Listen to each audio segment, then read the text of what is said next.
Hey everybody, Felix Staffelbaker here.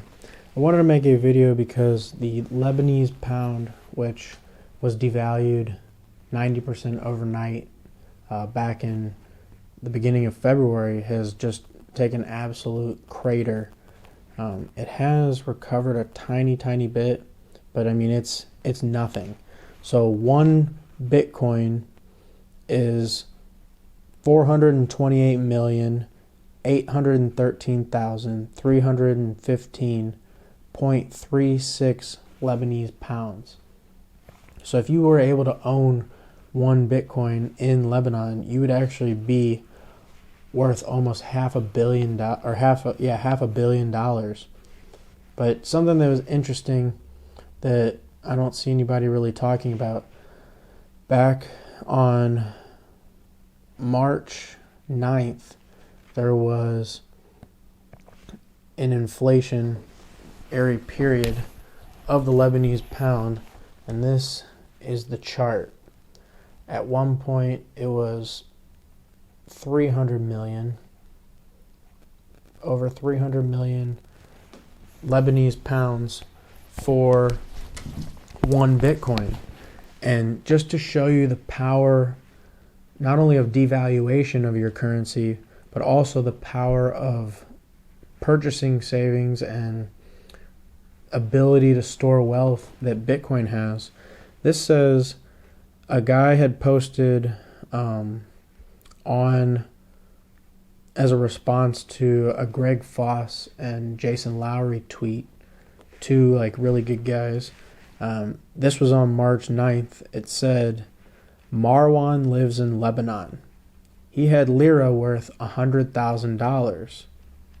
He put half in Bitcoin, and the lira has depreciated 97% since.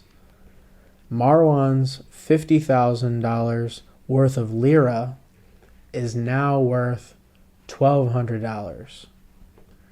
His Bitcoin is now worth $142,000. And this guy says, when the world sees what Marwan did, they will buy Bitcoin, and the U.S. can't stop it. So what this guy did was got almost a 50% increase in his value by investing half of it into Bitcoin. Had he put all 100,000 in there, he would have doubled his money, maybe even tripled it. But because he had some money in savings in the hardest asset in the world that can't be devalued, that can't be manipulated, that can't be printed, that can't be confiscated, he was able to not only save his wealth, but increase his wealth a little bit with just a fraction of his total savings. But his own country, his own government, who's supposed to have his own interest, are the ones that caused him to lose 97% of any of the wealth that he kept in that currency. And that's happening all across the globe. It's happened in Venezuela. It's happened in other places. And having the world reserve currency as the US dollar, if you're living in the United States, you've had such a privilege of financial inclusion that every single dollar has been ran through the New York Fed. And so making the money velocity that which made it seem like your dollars were always worth about the same, when in reality they've always been depreciating. And, talk to your parents or grandparents. They used to talk about having a quarter and going to the corner store, the gas station, and being able to fill their pockets with candy and come home with a nickel. And nowadays you can't find, the penny candies are $1.50. So people don't understand that Bitcoin is more than just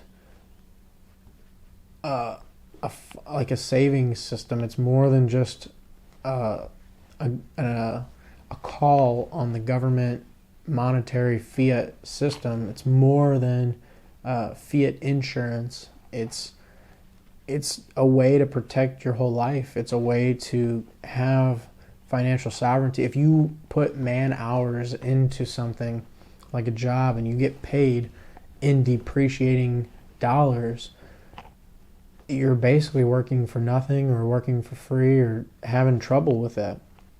So if you're letting it sit in the bank, you are sitting on a melting ice cube. You're not earning any interest. You're losing money because over time they're printing so much money that, and not even over time now, it's happening almost daily, that there's just being billions and billions, if not trillions, injected into the system and making the dollars you hold worth less. Where if you had a hard asset like a Bitcoin, it would actually retain and even gain some purchasing power against that depreciating asset. And I just think that that's such a good example of all he did was put half into real money, and it went up 3 times. So people not paying attention to that, and people outside of the United States are really getting it, but people inside the United States have had such a long privilege that they're still having trouble seeing what's coming, but they'll be caught off guard and be wiped out. So I just want to put that out there. Staffelbaker out.